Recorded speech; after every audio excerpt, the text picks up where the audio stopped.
welcome to the Second Win Boxing Media. I'm your host, Rashid Hammond, and alongside... It's your boy, Caesar Fantastic. Well, today we have a special guest in the building, ladies and gentlemen. No other than DMV's Boxing Legend's own, Henry, SugarPoo, Buchanan. How's it going, brother? Hey, what's up, man? How you doing? Everything's good, man. It's an honor to have you on here, man. No, it's my pleasure, man. Thank you very much, man, for having me.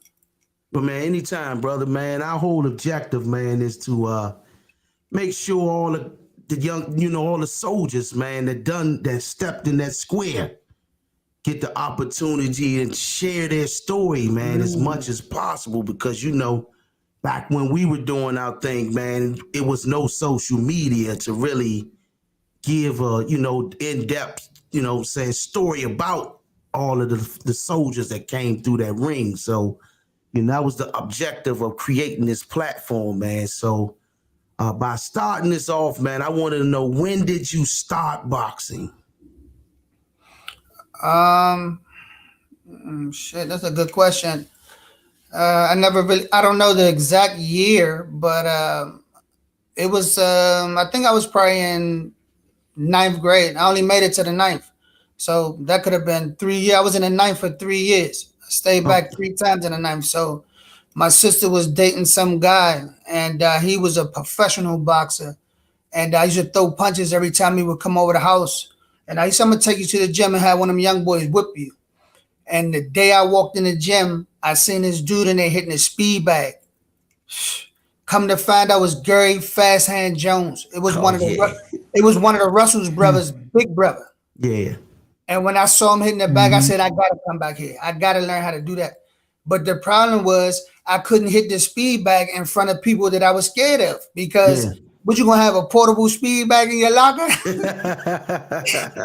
Yeah. But you know how it be, but I don't know. I guess I was because I stopped going to school in 9th grade too. So I really can't tell you how old I was. I probably was like 17, probably. I don't know. Okay. I was probably about 17, I guess.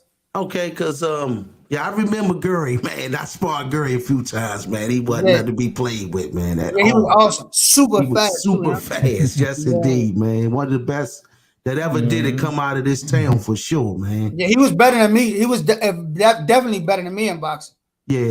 Yeah, that's my mind. So because I remember, man, hearing about you when I stopped fighting. That's why I wanted, because I looked at your age. You 44.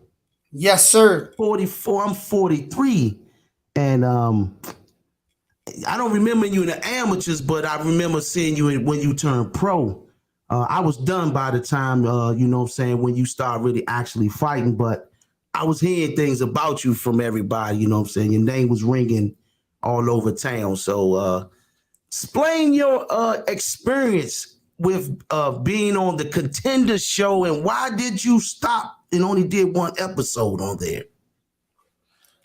Well, the thing about that Contender situation, I never really said too much about that, because it was really sad for me, and it was super embarrassing, because the thing about it was just leading up to going out to LA, being out there, I was kind of like single and stuff like that or whatever. So we get out there, and immediately when I get out there, I'm seeing Sakio. I'm coming out the cab or whatever, the car that they sent for me at the airport. As soon as I get out the cab, I see Sakio Bika and Sam Solomon and a whole lot of other good boxers back then. And I'm like, man, what's going on right here? What is they setting some type of little underground fighting or something or whatever? Because I didn't know how it worked. I never been to a reality TV show of that magnitude, so I didn't know what to expect. And so I got out there, I started getting excited. They started paying us.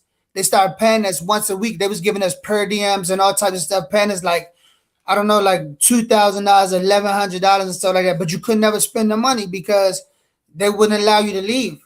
So one time when they did the final selection, they selected me last. Pepe did. Jose Correa from Ray Leonard's gym. He selected me last. And I got excited. So all of the guys decided that we was gonna go to the bar and have a few drinks because we ain't been drinking, we ain't doing nothing. We trying to make sure we get selected first before we start really thinking too far ahead. So we go to the bar, we down there, we drinking or whatever. I'm starting to get twisted, you know what I mean? I'm drinking apple martinis back then. And some little girl, she was a Spanish joint. I think she was probably like 26 or something like that. Probably older than me, but she wanted to come up to our room. I didn't even know our rooms was like $400 a night.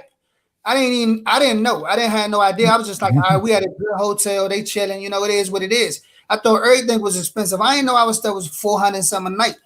But anyway, so some dude she was with, he had a suit on, a little blue suit. This nigga going to time on some, yeah, I want you to score for me. And I'm like, score? What you talking about? And I can't really catch on to what he's saying. But when I did catch on to him, I knew what he wanted. That nigga wanted some powder or something. He wanted some coke. So I was like this, I don't got no coke, nigga. I'm not even from LA, dog. I'm not even from here. You know what I mean? And we was like home, I get you out the way, Mo, but you know, it is what it is. But so the whole time it was like he told me something. I said, anyway, if I wanted to, I couldn't leave. They don't let us leave the hotel. We're not allowed to talk to the other boxers because they want, when they do record, they want everything to be fresh. Like they don't want nothing to be scripted, like you making up something. They wanted to be like, oh, I just bumped into this nigga in the lunch line. What's good? You in my weight class. You know we gotta fight each other. All of us had to fight each other. We wasn't there for playing around, though. We was there to try to clip each other. You know what I mean? Right. You know, but at the end of the day, the girl came to my room. The dude was a racist, and he ended up. I ended up would have been I, but I was being greedy. I tried to sneak out the hotel. I said, "Fuck this! They already selected me. They already recorded me. They're not gonna try to kick me off or fire me or whatever." So I tried to sneak out. Later on that night to go to the strip club. My nephew was down there. My nephew played with the Chargers. And Manny Pacquiao, Will Smith, that what's that soccer player name? David Beckham. We just got David Beckham. So they was having a big party for him. And my nephew played for the Chargers. He was gonna walk me right through the front door, of course. And I snuck outside, and right when I came down the lobby and went on the front porch, the front lobby part, the police was right there and told me to come in. I was about to dip. And they was like, come in. So I came over there and I seen that dude with the blue suit talking about him. So they tried to charge me, said I touched this girl arm without her permission. Wow. They kicked me off. That's crazy, man. But that's so that was basically a setup. Wow. Yeah, no, it wasn't. It wasn't a setup. And I did touch her arm. That's all they could say to me. They threw it out. It wasn't nothing. I went to court that same day and they threw it out. So it is what it is. But I did touch her arm because I wanted to touch more than her arm. But that's all I got to touch was her arm. You know, it is what it is. Yeah. What lessons did you gain from that during that time? How you feel about that, man? For one, I feel like I'm glad that happened to me, because if I would have got older and nothing never happened to me, I wouldn't have known the seriousness of my actions. You know what I mean? You can't just do what you want to do out here. I thought I could do what I want to do. I thought the way I felt about myself was, I thought when a female saw me, she automatically wanted to do something with me. I just thought that. I was like, yeah, you know you want me. You know what I mean? And the whole time, people that had better than me, they had way better than me. So it's like, I'm stupid and I'm feeling myself, but I needed to experience life, and life shows you that for every tight person, there's a tighter person out here. So, you know, it is what it is. I learned, and all I did was touch her arm. I was just like, where you going? And touch her arm, and that was enough, because the police, you know, they're going to ask, what did he do to you? What did he do to me? Tell me everything he did to you. And then the only thing she could say was, he touched my arm. Wow. But it made me look like a bad guy. It made me look like I was Dennis Rodman or somebody, you know what I mean? But at the end of the day, you know, if you don't hear my story, if niggas keep silencing me around town and niggas be like, oh, he ain't nobody, he ain't all this, he ain't that. If they keep downplaying me, then you won't probably believe the narrative. Right. But the whole time, I'm a bad motherfucker. Hey, so you started in the ninth grade, so that I say you was about what, 17, 16? No, about 15. About 15. No, you just You trying to be nice. said 3 years. You said you stayed back 3 years. I got it now. My fault, man. I stayed back in the first grade too. Okay, so shit, you was so literally you was about 19 when you started boxing around there, right? Yeah, basically. Yeah, so you had a late career. What was your motivation to play catch up? Because most of us we started like 10, 9, 8 with hundreds of fights. So what was your motivation to play catch up starting so late? Listen, that's a very, very good question. I gotta say something to you, right? How would I know that I'm playing catch up if I didn't know nothing about boxing? I didn't know you were supposed to start off when you was young. Okay. I didn't know that. I said I want to do this, and who gonna stop me? I want to come here. I'm asking. I'm looking around trying to see if anybody gonna say he can't do it. His nose too big, or they gonna say his shoes too messed up. Nobody stopped me. You can't tell me I can't do something if I want to do it unless I'm not fit to do it. I'm incapable of something. I don't have the qualifications. Nobody said nothing, so I did it. I didn't know I was playing catch up. I was just doing something that I wanted to try. You know what I mean? I tried it. I liked it. It worked out for me a little bit, and I didn't win no world titles, but whoever said I wanted to win a world title, I just wanted to fight. Right. So, your name was definitely ringing bells out here, man. When I stopped fighting around 20 years old, your name was coming up like, who's SugarPoo? So I finally got to meet you one time. You probably don't remember this. You was with Juice at the when you had a fight coming up at the where you go take the physical and the drug test and all that on Georgia Avenue. Yes, I know where it is. Juice had introduced you to me, and I, was telling me who I was, and I finally got to find out who you was, and I was like, damn, SugarPoo. I see him there because Clarence was on his way up there too. I think y'all both was fighting on the same card. Who's Clarence Vincent. Yeah, C Murder. That's my mind. Yes, you said C Murder. Yes, indeed. Yeah. So, you know what I'm saying? That, man, seeing y'all in there, man, made me miss the shit out the sport. I'm like, damn, Joe, he about to get some work in, you know what I'm saying, that day. So, and I was there because I was doing security, you know what I'm saying? So I was like, damn, I should be here taking a damn drug test to fight, man. Not no damn security job. But, you know what I'm saying? We had good conversation that day, man. And, you know what I'm saying? It was mutual respect, man. But, how long did you stay amateur? Did you do any amateur fights or you went straight pro? No, I fought amateur. Okay. That's honestly, between me and you, I wanted to say something about that. I have a hard time fighting and sparring good amateurs. That style, don't you know that style when they jump back and that check hook and all that kind of stuff? That stuff annoys me, man. I don't do good with that. Yeah. I don't like it. Honestly, I had 40 amateur fights. Okay. I think I won 35 and I lost 5. Okay. But I might have lost 10. I don't know. I can't really remember. That shit didn't really matter. It's all good, man. It's all good, man. Yeah. So when you turned pro, how was that experience for you, man? When you first turned pro, what was the difference between the amateur and the pro, in your opinion? Well, I'm gonna tell you the real difference was my mind. My mind is real sharp, and I believe in Jesus Christ all the way. So it's like if I see something, and I don't have to see logic, it doesn't have to make sense to me. I just need to know that Jesus Christ said it could be done. So the thing about it was I had Andrew Council. Andrew Council used to box together, but Andrew Council, I trusted him enough to work my corner. AD couldn't do it. Okay. And I knew that was an extra bonus having him there, because I know I didn't want to be a bitch around him. I didn't want him to see me act like a bitch. So I knew I was going to fight hard because of that. And then plus we trained really, really hard too. We was in the gym all the time. It was just I didn't fight as much as you did, and as much as some of those other good amateurs like Lamont Peterson and all those guys, and Clarence too. I didn't fight that much. I could have, but I wasn't stupid. I'm not just going to keep fighting amateur fights for no reason. I wasn't stupid because I was older than everybody else. I'm like, I'm not about to go fight that. What am I fighting for? A trophy? Nah, I'm not doing it. Makes sense. I was picking and choosing. I was picking and choosing, dog. It was smart. That was a smart strategy, because why would you stick around the amateurs for a long time, and you starting off Nope, older. I needed to pay. I needed some money, dog. I had to pay bills and stuff. I I needed money, understand, brother. Yeah, I I needed really money. do, truly do. So, man, you fought some big names out there, man. The biggest, in my opinion, was Ward.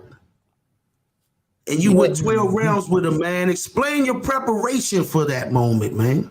I'm about to get in trouble now, baby. I'm about to get in trouble. Hey, look, let me say this, right? I'm gonna keep it real with you, right? You know, I like money. I cannot lie. I like money, but I like this kind of money.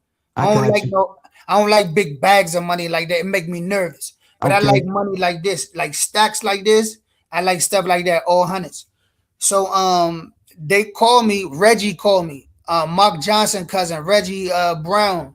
Okay. You know what I mean? Shout out to Reggie, you know what I mean? And he called me and was like, you want to fight Andre Ward? I was like, who is that? I never seen Andre Ward in the amateurs because I would lose after the first fight. When I go to the nationals, I would always win the locals. I would always win the regionals. And then when I go to the nationals, I would always lose like the first fight because niggas be jumping around and stuff, hopping back. Yeah, like when you hop back like that real fast, there's nothing to do about that. You can't do nothing about it. They hop back and pop. You know what I mean? That's, you know, but it is what it is. But he called me, asked me that I wanted to fight Ward. I was like, yeah, I'll fight him. But no, I didn't say that. I said, how much? That's my first question to everything. How much? Yeah. You know what I mean? I know, because if the money's not right, it's no sense in me even wasting your time. Because you might want to swing on me, you know what I mean? And then I'm going to have to swing on you. Then I got another charge. And now I'm gone, you know what I'm saying? But anyway, I fought Ward. I was a little bit nervous after I looked at some footage of him. The promoter sent me footage of him fighting Jason Rivero or something. And then that's when I got nervous. I was like, damn, this nigga is good, man. I don't even think he makes mistakes. Right.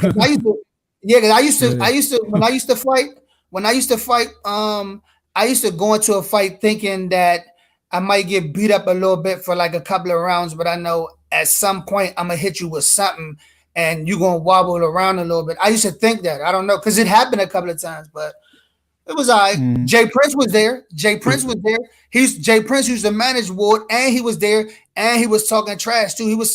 You can go and listen to that fight. He was like, just keep beating on him. And I turned and looked. And I was like, man, who is this little nigga right here with this bush?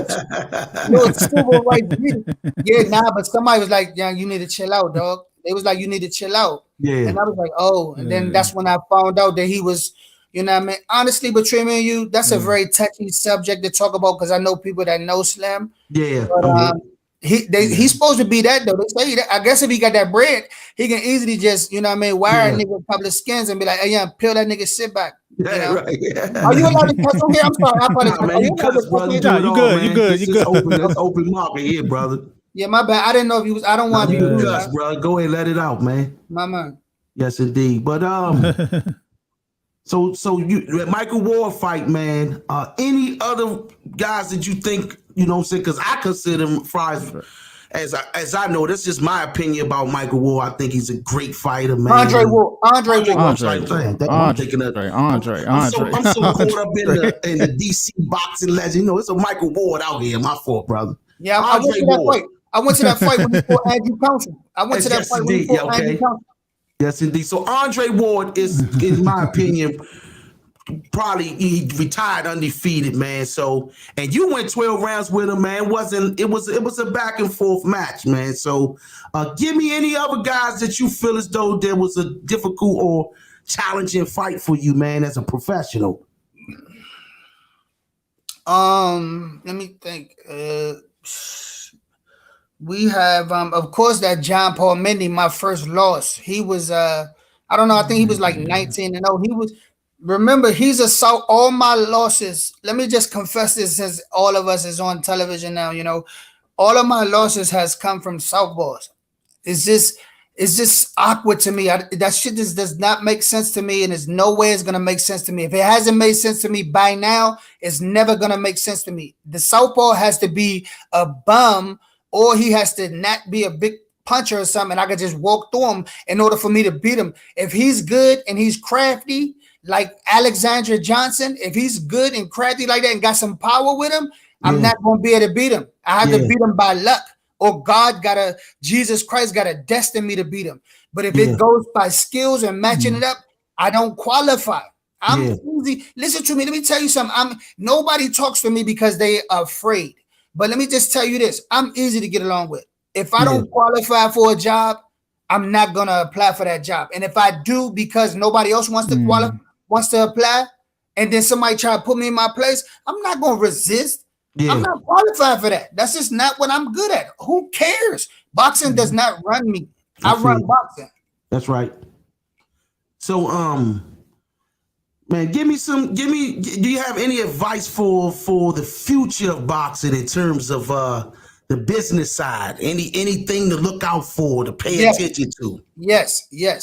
The thing that I want to say also about the business side of boxing is that, for one, you do got to pay your own taxes. That's first and foremost. I know it sucks. It sucks to have to pay taxes on stuff that you never received, etc., etc. But that's just the way it works. If you want things to be smooth, just pay your taxes.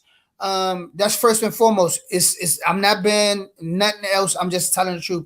And secondly, don't buy stupidness, man. Do not buy stupid. If you young, and if you black, you know what I mean, or if you African American or whatever you identify as, I don't know what I identify as because I don't know. I just know that I'm just like everybody else, and that's it. I don't talk too much about that kind of stuff. But the thing about it is, if you black like me, you don't want to waste all your money buying stupidness, because when you can't box no more, those $5,000, $10,000, $20,000, $30,000, them joints not coming in like that. All them bras, hey, look, all them bras that let you punish in the car, you know, give you the head and everything like that. That don't come like that no more once that bread gone. Once that bread gone, people will turn their back on you. But this is the trick. The trick is, if you don't qualify, don't trip. If they don't love you, so what? If don't nobody want to talk to you, and what difference does it matter? I still did something that you was too afraid to do, or you just didn't want to do it. So yeah, I might not been better than Lamont Peterson or Anthony Peterson or anybody, but at least I tried. What you gonna do now? I don't box no more. You gonna keep harassing me as a man? You gonna just keep harassing me and bothering me? I got something for you. And I'm glad you brought up that point, man. That's the biggest thing that I say to people on this platform. You know, this one and the other one. I got nothing but respect for anyone that took a risk in that square. That's not nothing that the average man can do. So, man, I take my hats off to any of the soldiers that step foot in that ring, especially after taking their headgear off.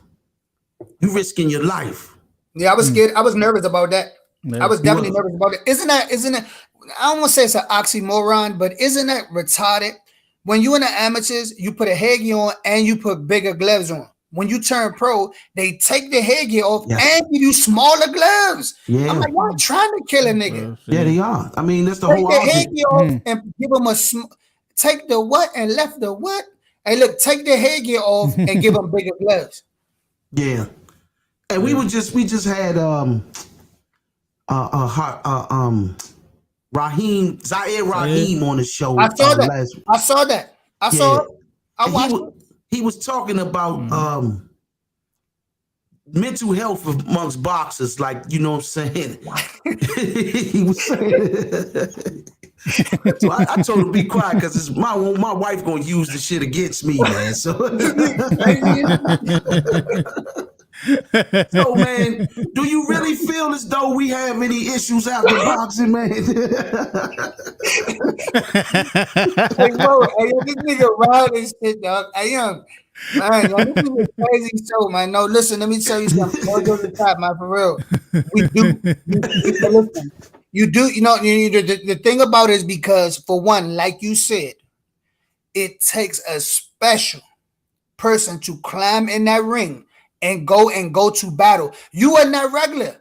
I tried to figure it out. You ain't regular. You got a nasty side about you. Yep. And they can look at you and judge you all they want. You got a nasty, dirty side about you that they don't want to come out. And that's what a boxer needs to be able to have that courage and that grit to do it. You got to have some grind and grit about you. Right. I might look a certain type of way and I might look like a piece of shit, but obviously for some strange reason, I'm still here and I'm not super duper fucked up. I'm a nasty motherfucker, man. It just don't seem, I know that you don't have to look like it. You just need to be it. Right. I focus on being a nasty motherfucker, not looking like a nasty motherfucker.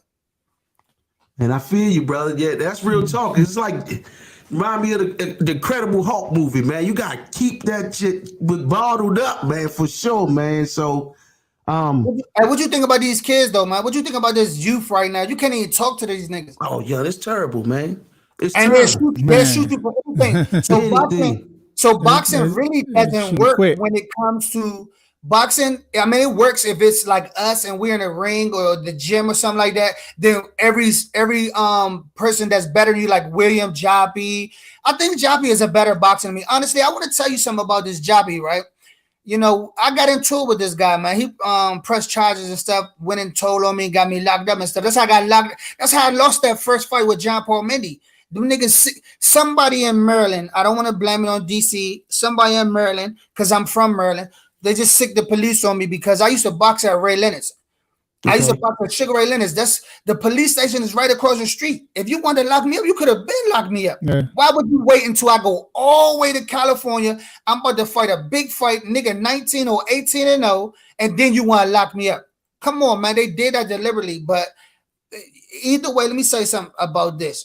Aside from me and William Joppy getting into it, man, that was my favorite fighter, man. It's just that, honestly, I got to tell y'all right now on national televised TV, it's going to start drama, and he might try to, you know, be sad or mad about it. Really don't give a fuck. But nigga snitched on me, bro. He nigga stood up in my face. In court in Upper Marlboro and pointed his finger and snitched at me. All my life, God can kill me, and you can go and get that paper from Upper Marlboro's transcripts or whatever. And when he did that, it broke my heart, and I just didn't look at people the same no more. Wow, man, you dropped the bomb on us, man.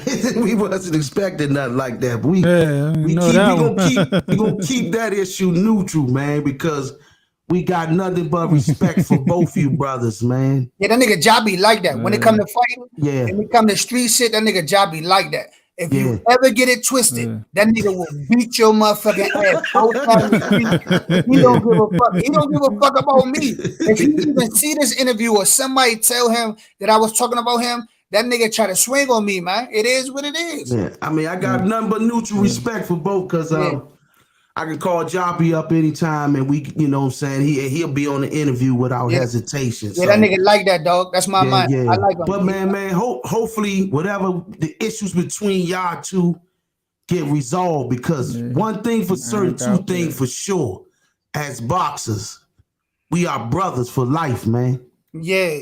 I still like him. I think that I seen him a few times, you know what I mean? I spoke to him and stuff like that. I mean, I seen him a few times. He's just crazy. He's off. So you can never trust that nigga anyway. When he get close to you, you gotta watch that nigga. I think that he need to calm the fuck down, because for real, at the end of the day, nobody want to really be around nobody like that, man. If you don't know how to behave and conduct yourself like a gentleman, and you make a person feel some type of way while you right there, you really should stay in the house, man. But that's for another subject or whatever. Yeah. And then I lost that fight to Alexander Johnson, and he think I'll remember. He jumped up in the corner and was all saluting Alexander Johnson and was all in his corner and shit like that. And I'm like, damn, dog, I mean, I said that only because it was like I still had fight left in me, but I got caught with a lucky shot. So once you get caught with a lucky shot, nobody want to hear none of that shit, nigga.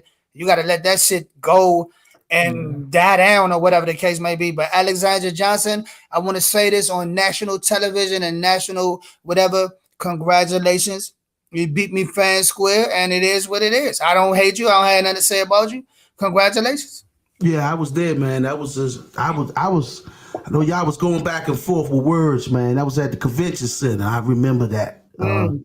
Chop fought on that card. Yeah, that as motherfucker well. was strong. Hey, Alexander was strong. Yeah, he's strong dude, man. Yeah, I blocked one of his jabs. Hey, look, that nigga was strong as shit. I blocked one of his jabs. I felt that nigga knuckles in my motherfucking palm. Yeah, dog. I can believe it, man. I saw it. I was like, God damn, he can hit. Yeah, he can crack, man. Yeah, that motherfucker strong, dog. Yeah. What's your biggest regrets of boxing? Do you have any? If you do have any, some people don't. What's your biggest regret?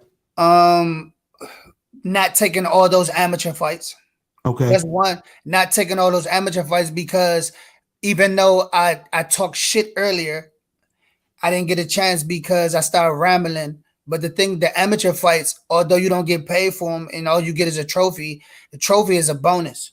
It's the experience, the learning process, to seeing the different style, to being able to adapt to and adjust to anything because you've seen it all. But when you didn't take those amateur fights and then you turn pro, those pro fights are the equivalency of an amateur fight because you don't have the fucking experience. And my coaches used to tell me, Pooh, you need to fight. But being as I was being a little bitch and figuring that I didn't get to study the guy, I didn't get to train super hard, I didn't take it. I should have took it either way. Even if I lost, I still should have just took it because I needed to learn. But I was being a bitch. I didn't want people to say, oh, yeah, that nigga Pooh lost, man. Pooh lost a fight and shit like that. So I would only take a fight if I was super confident that I was going to win. What was your record in? What's your record in that? As a professional? Yeah. I think I had 22 wins, 3 losses, and 14 knockouts. Man, that's a hell of a record, man. That's a hell of a record, brother. Yeah, but that's honestly, if we want to be honest, if you are any way of a half decent fighter and you got a good manager, he gonna make sure you win at least 10 fights straight. That's real shit, though. He gonna make sure if he don't, he ain't doing his fucking job. That's facts, man. In the pros, you got a different. One thing I do say, because this is the words of Mark Too Sharp. He say that the amateurs, in his opinion, is harder than the pros. Mark don't count. Yeah, Mark a bad motherfucker. He a freak of nature. Yeah, he a bad motherfucker, man. Mark Johnson, he better fighter than Sugar Ray Leonard, man. He was a better fighter. He a better fighter. Sugar Ray Leonard is more flashier, but he's not because Mark Johnson is flashy. I seen Mark Johnson throw 4 bolo uppercuts. Honestly, Mark Johnson is a better fighter than Sugar Ray Leonard. And I'm even almost leaning to Lamont Peterson. He's almost a better fighter than Sugar Ray Leonard. I let that motherfucker. That nigga be rumbling like shit, bro. That's why he was boy, guys came under us, man. But man, a bad boy. I watched him since he started, man. Hey, when that nigga fights, when that motherfucker fights, if you look at him and see him, you don't realize how can a person fight that hard that looks like that, man. Yeah. That shit impressed me, and sometimes it makes tears come to my eyes. In the amateurs, when he used to fight before me, because I was at 165. Okay. And I forgot what weight class he fought, but them niggas used to fight before me in the amateurs. And when I see them niggas fight, I be like, God damn, man, I wish I could fight like that. And that shit used to motivate. I just wanted to fight like that. That whole DC style. There ain't really Merlin people that fight like that, except for like maybe Altez Fox or Mike the Professor. Them niggas just, I believe that, and I'm telling you that Mike, Professor, and Altez Fox, them niggas is A-class fighters, man. They world-class fighters. I don't know why people don't give them their recognition. Them niggas is A-class fighters, man. They respected, though. Don't get me wrong. They respected when Mike had fought, and it was a big robbery, man. He beat the hell out of the dude, man, and it didn't they cheated. I said, everybody, man. That was terrible, man. Yeah, that was cheat. Yeah, everybody know that. That was one of the biggest robberies in history. Why you think they did that? You think he did something to somebody or something? Or they just didn't? You know how they do. You know how it is. Politics, man. It's politics and money, man. It's politics. They could have made money off Mike, though. They should have let Mike win because he won. They could have made money off him and everything. Signed him to a deal and everything. I agree, man. Yeah. I agree. But so man, you know what I'm saying? You said your regrets was, you know what I'm saying, not going amateur. But I do commend you, man, on your record, man. That's a hell of a record to have, man. I gotta give respect to where respect is due. Hey, Big Boss, may I say one more thing too? Go ahead. Because I don't know what the time frame is. Like, you got questions? Yeah, we got time as much as possible. Until we say we can stop, brother. I want to say that another regret of this boxing was my drinking. My drinking, Okay. I was really a heavy drinker, as anybody that really knows me or whatever. Even with the Andre Ward fight, my preparation for that Andre Ward fight, just to go back a few clicks when you asked me earlier about the preparation for the Ward fight. When I said I like money, one of the conditions for me to fight Ward, because they made a condition or stipulation that I had to come to California to train. I couldn't train because they thought I was going to be so afraid of this guy. I didn't even know what they thought. Yeah. So I said, okay. I said, well, I got bills and stuff back home. I got to pay a couple of bills up. I'm going to need $5,000 in cash once I step off the airplane. Okay. And once I got the ticket from them, sent them my people that was coming with me, which was nobody but myself. And I seen that it was a round trip ticket. I said, fuck it. I'll just go out there. And if things don't materialize, I'll just turn around and come back. I got a few $100 on me. And I went out there. They had a sign with my name on it. And before I even got my bags out the baggage claim, this man was giving me an envelope with 5 racks in it. Wow. I mean, at the end of the day, at that point, you gave me 5 racks. I'm about to fight Andre Ward and make a certain amount of money, guaranteed. So, and I'm out Cali, I'm about to turn the fuck up. So when they took me to the hotel, as soon as I shook hands and told everybody, and they told me what the schedule was or who's going to pick me up to be at the gym and all that, I called a taxi cab and some other, because my nephew played for the Chargers. Plus, I was going to contend out there, so it was like I was already plugged in, no homo. And once I did that, I called a cab. Cab took me over my homegirl house. She took me straight to the mall. Got 2 pair of Jordans. I got the white patent leather Jordans with the red strap, and I got the black patent leather Jordans with the red strap. Went to Nordstrom's, got some whole run of clothes and shit, bruh. Next thing you know, I was trying to fuck bitches and get drunk. Hey, at least you keeping it real. And I was about to fight Andre Ward too. And on top of that, I asked that nigga Reggie if I'm lying. I went in Silver Springs. In Silver Spring, I had a cask on my hand from all the way to up here. I went to Silver Spring and cut the cask off my hand. My hand had hair and everything underneath it just to fight Andre Ward. I couldn't even make a whole fist. Wow, when I fought Andre Ward, if you go back and look at that fight, I could not make a whole right cross fist. So I had to really jab that nigga all night long. That's crazy. But for that amount of money, and for me not having no money and shit like that and needing bread, I had to take it. Because God, the way me and Jesus work, if I ask Jesus for something, he don't give it to me. He put me in a position where I gotta go and get it. Yeah. If I'm a bitch or I'm a chump or something like that, then I'm just not gonna be able to get it. He gonna set it right there for me. He gonna make that table. He gonna put that plate there in front of my enemies, but I gotta walk over there and get it. Or else I'm just not gonna have it. So anything that I fucking got right now, I got it because of balls, trusting in Jesus, believing in Jesus. I'm only 5'8". Yeah, all them other niggas, them niggas ain't fighting no 175, 178. Yeah. I fought so many weight classes out of shape. It don't matter. I just do anything, bro, because I believe. But so sometimes you think if you was if you think if you gave it 100%, you would be a world champion? No. You don't think so? I'm not that I don't qualify. Okay. My level of skills is it's flashy, it's flamboyant, a little bit of talking, a little bit of arrogance, a little bit of looks with the shades and shit. But at the end of the day, in order to be that world champion caliber type fighter, and you can't pick a fight and you have to earn it, I don't think so. I think I'm a C-class fighter. I think I'm a C-class fighter. You got an A-class, B-class, C-class fighter. I think I'm a C-class. And I'm cool with that because you could pass at a C-class.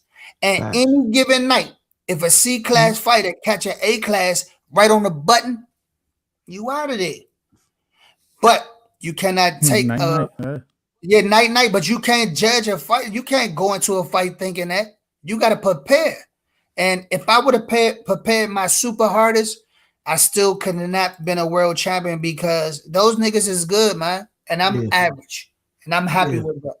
I mean, at least you was honest, man, how you feel, man. And most guys right here would try to create a false story about their skill level or whatever. That's what you feel about yourself, man.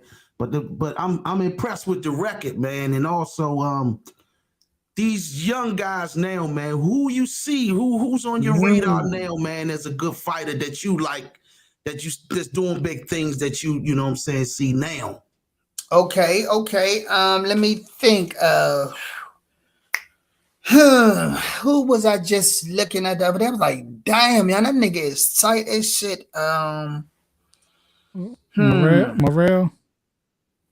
Are you talking about in the area, or you talking about just in the world? Just in boxing, just pros or amateur, whoever. Oh, honestly, I cannot lie, man. I like that nigga Javante Davis, man. Yeah. Honestly, I want to focus on youngin right now, on making my aura and making my insides, like whatever I feel in insides, that God is going to listen to me. Just go out to youngin. I do not want him to lose at all, because I don't know, man. It's just something about Slim that somebody, you just need to stand behind him, because that nigga's a superstar caliber fighter, man. And he from this area. He's a when you mention Tank, he's a superstar caliber, and he's from this area. So it's like, why would you not want to stand behind somebody? And he banging too. He gonna give you what you want. Facts. Yeah. That's what's up, man. I go with Tank. But hey, look, let me say this one thing. A lower class fighter, you do have some. You got Wayne, you got Sugar Wayne. Okay. Yeah, Sugar Wayne. He be liking my pics on Facebook. You know Sugar Wayne, right? We just saw him fight this you just saw him fight a couple weeks ago. Yeah, he didn't think that I be knowing. He didn't think that I be knowing because but he been liking some of my videos that I've been posting on Facebook when I've been hitting the bag and shit, and he been liking them. He the only boxer. I got all them. I got like 1,000 something followers, and he the only boxer really that been liking my pics, other than TKO Bernie or somebody like that. My man Tucky James from out northeast or somebody like that. Other than that, he the only boxer. So guess what that means? Rest of them niggas hating, dog. Yeah. Why you not gonna like my picks, dog? If I'm hitting the bag and I'm doubling up on the jab and shit, ripping to the body, why you not gonna like my picks? What did I do to you? So therefore, I blocked them niggas and I got rid of them. Oh, go look at my motherfucking Facebook page now. If you is not trying to like my shit, I'm gonna block you, man. And I'm gonna unfollow you, and I'm gonna block. I'm not gonna unfollow you. I'm gonna block you. Because you're a hater.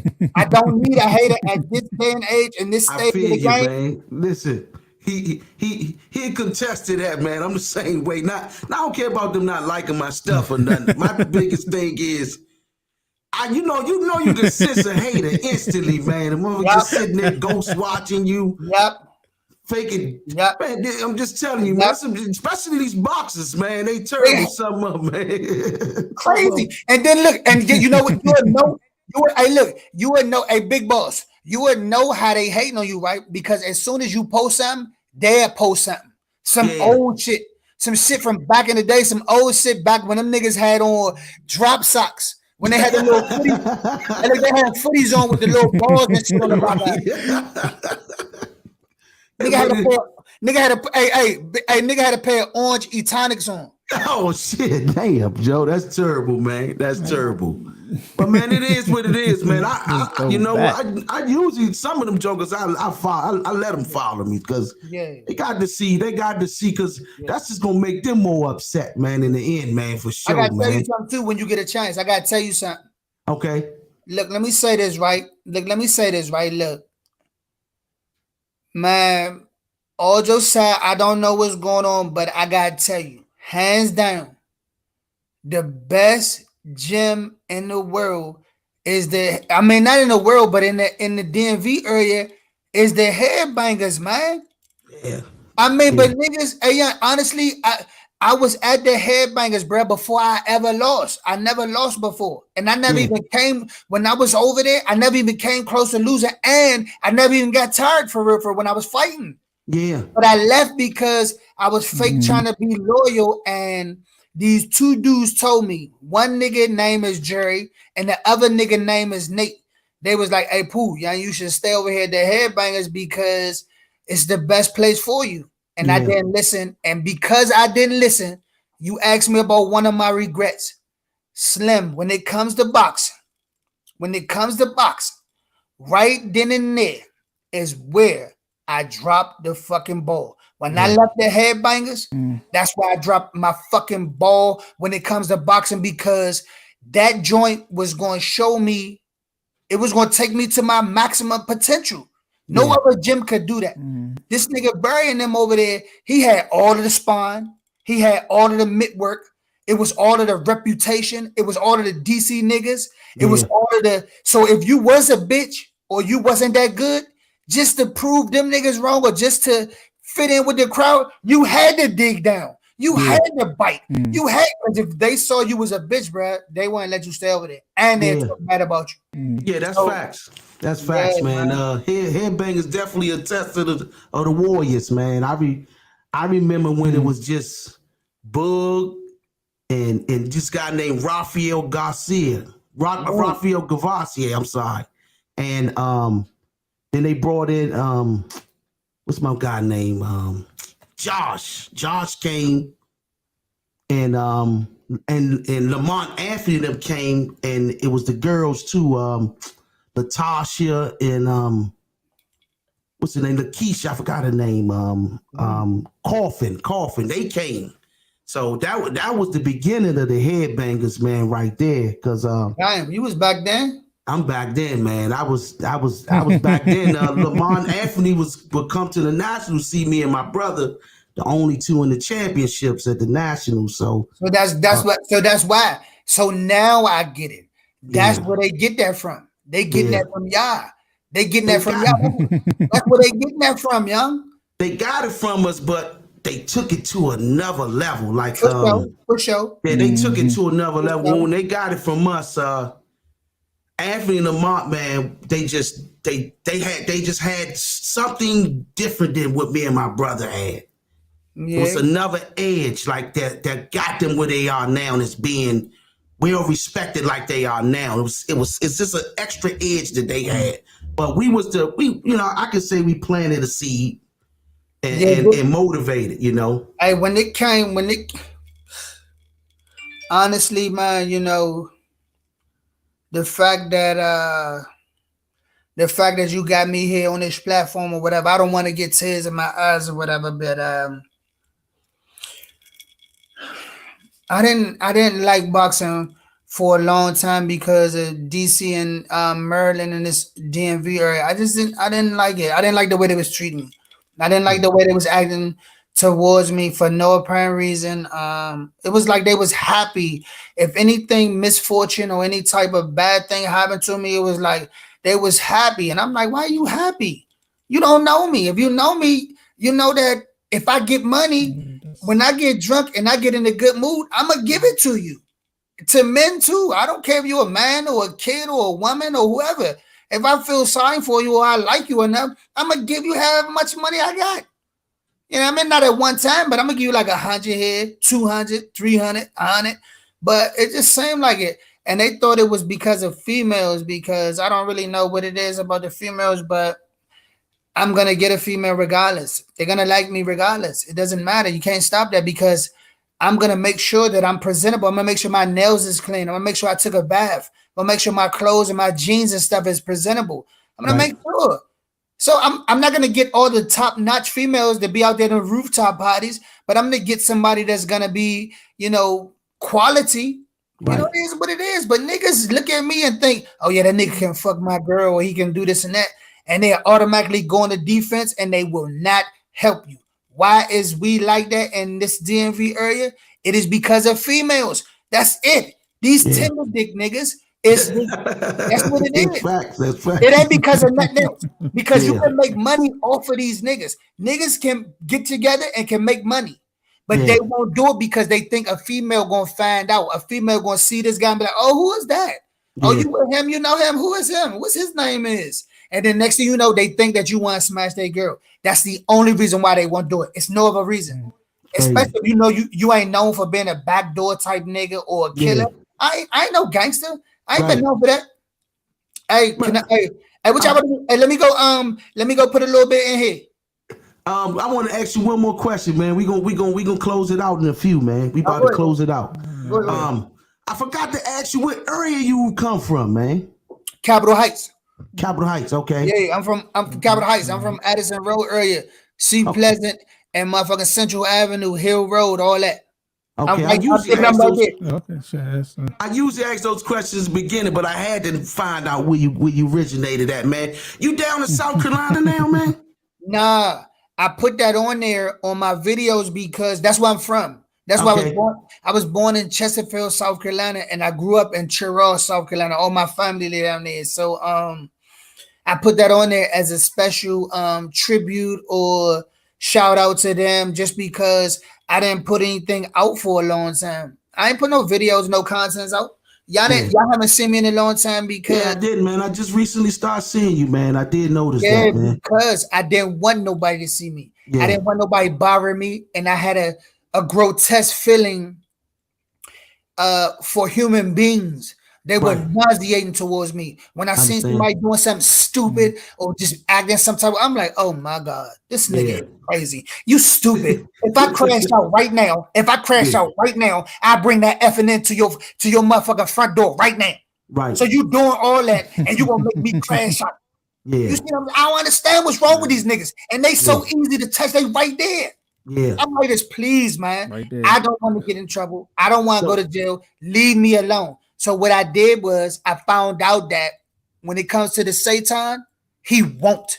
He'll take you to a high mountain and tell you to jump off. Be like, man, God ain't gonna let nothing happen to you.